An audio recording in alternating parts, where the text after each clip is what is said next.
just going to start with the usual powerful gear sources, of course. You're going to have your flashpoint, first of all, which flashpoint this week is on Titan with the new contact event. So I'm not sure if contact counts towards the flashpoint.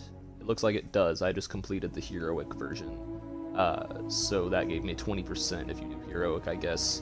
And then there's also a heroic adventure there this week, which will also provide quite a bit of progress. But all you really, I mean, if you do the contact event heroic 5 times, then that'll get it for you. Speaking of the contact event this week, it's going to be the Taken Monstrosity, so you're going to have to keep killing those wizards to get rid of the monstrosities, like regeneration powers, basically. So that's the flashpoint. Then, of course, on the moon, you're going to have the Luna's Calling mission for Eris. You're going to have defeating nightmares and altars of sorrow. That'll drop another piece. The weekly story mission replay. And then your nightmare hunts, which that is one source of powerful gear, but also if you can pull off the master difficulty, it's going to drop that Pinnacle gear. It looks like this week it's going to be the Fanatic, Crota, and Omnigul. Then you've also got the Nightfall Ordeal, which if you can pull off 100,000 score, of course it's going to drop that spicy Pinnacle gear.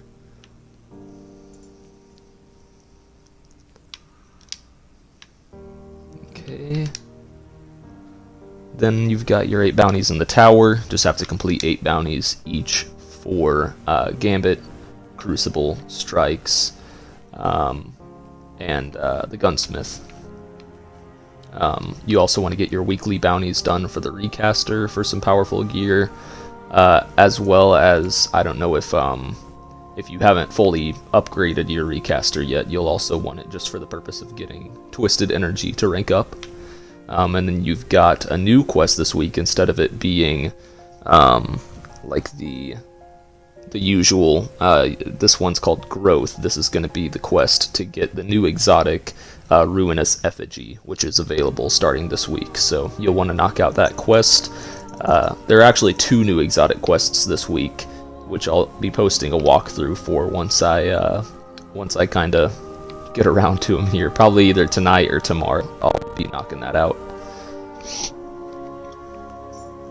The second quest, the second exotic, is for Traveler's Chosen, the pistol you first get when you start the game, except now it's going to be an exotic form. It's the Exodus quest, which is basically the explanation for why 4 planets are being destroyed by this expansion, or being vaulted, or whatever. So it's basically going to involve evacuating Mercury, Mars, Io, and Titan.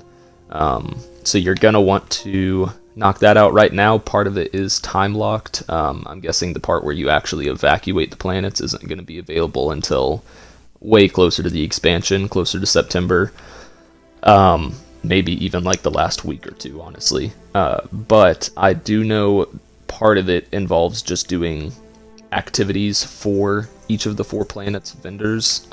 So for Anna Bray and all them, you're going to be doing, I guess they're going to have new like weekly bounties that you can complete on those planets instead of just the regular 3 dailies. And that's going to be part of the quest, is knocking out those weekly bounties. Besides that, of course, you're going to have your Garden of Salvation you can knock out for Pinnacle gear.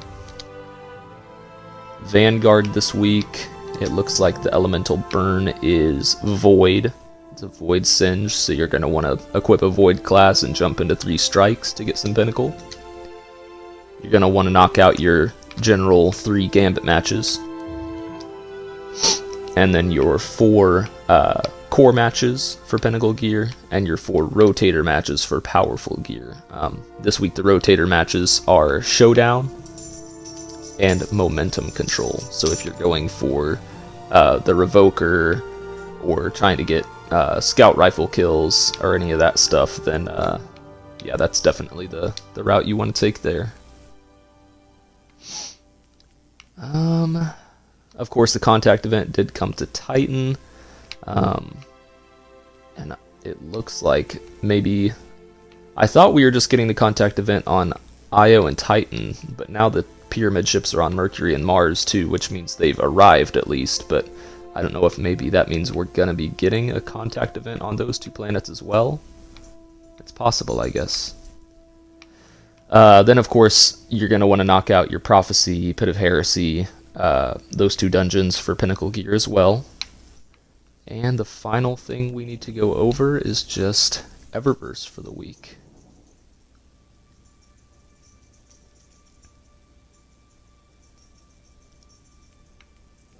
So, of course, I am going to go over the silver first here, just the weekly offerings, not all the silver, because I know most people don't spend the silver. But you're going to have this, this is part of the charity event going on right now. You're going to have the empathetic shell, or empathic shell. How cute. A new ornament for the ruinous effigy once you've got it unlocked. Kind of looks similar to the divinity. It's got that kind of darkness pattern and look to it. It's pretty cool. Consult the archives emote.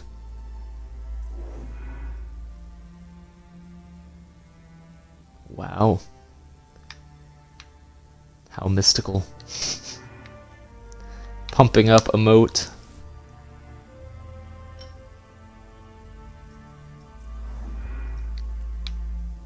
The champion entrance for a transmat effect. And then the daily is the cerebral explosion. Mind blown. As far as Bright Dust goes, you've got the Dawn of Invention, which is a new emote for this season. It's kind of like the caveman ape sort of deal. If you're a Titan, this would be fitting for you.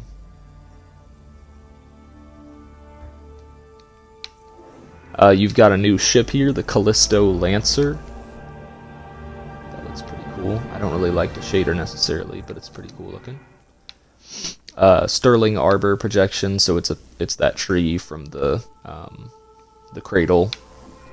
Then you've got a new shader. Well, not new shader. That's from Season of the Worthy. It looks like welded brass. And for the rest of the Bright Dust here, we've got the Lion Gardent Shell. Ooh, I like the smoking eyes. The Rim Skipper Sling is a new ship. It's going to be available this week. The Commanding Star Shell. It's an older shell. The Wacky Inflation is available this week for Bright Dust. If you want to channel your inner car dealership. The Intrepid Discovery Grips.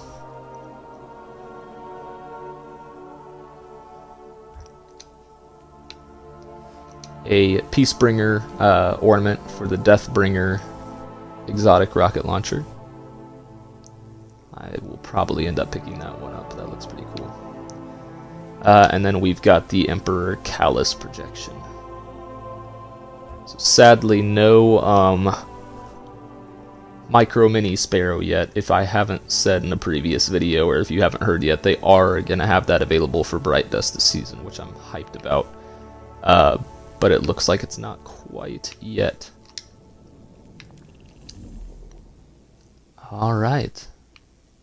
And that is about it. Of course, Iron Banner's gone this week. It was here last week.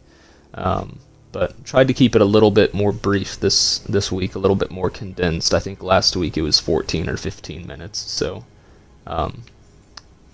condensed it down a little bit for you guys.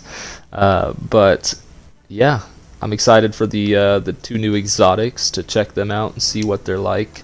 I don't think they're appearing in here yet, so I can't really talk much about them yet. Let me just double check. But let me know what you guys think about the new exotics, what you think about the content they're going to be vaulting here. Yeah, it looks like they're locked. And yeah, I will see you guys next time, probably just later today or most likely tomorrow, going over those exotic quests and maybe a little bit of a walkthrough. So thank you guys for watching, and I'll see you next time.